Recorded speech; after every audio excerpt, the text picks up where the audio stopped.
आज का जो आपको एक अमल बतलाना है अपने भाइयों को वो ये है, आपका कारोबार नहीं चलता, रिश्तों की बंदिश, रिश्ते नहीं हो रहे और कोई भी आपका मसला है जिसके लिए भी सिर्फ ये एक वजीफ़ा कर लें। सिर्फ आप चंद दिन इस वजीफ़े को करें, इस अमल को करें, इंशाल्लाह तमाम किस्म की रुकावटें सारी ख़त्म हो जाएंगी।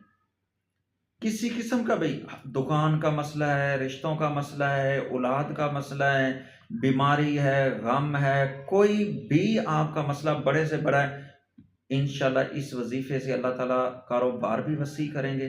जो भी मसला है हल होगा। वो क्या है, तरतीब सुन लें। तरतीब क्या है, वो ये है कि एक वक्त मुकर्रर करें, बावज़ू हो जाएं, बावज़ू हो करके बैठ जाएं और मुसल्ले पे बैठें और 2 रकत क़ज़ाए हाजत, 2 रकत नमाज पढ़ें। उसके बाद वहीं पे मुसल्ले पे बैठ जाएं। ये एक वक्त मुकर्रर कर लें जो भी आपके पास टाइम है। आपने सबसे पहले 11 बार दुरूद इब्राहिम पढ़ना है।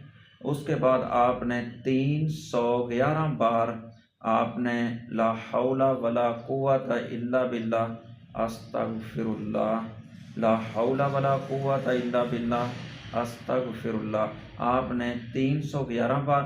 उसके बाद फिर आपने 11 बार दुरूद इब्राहिम पढ़ना है। इंशाल्लाह ये आप 21 दिन या 41 दिन, इंशाल्लाह पहले 11 दिनों के अंदर ही रिजल्ट आएगा। आपके सामने सारी चीज़ें आएंगी, जो भी मसला है हल होता नजर आएगा।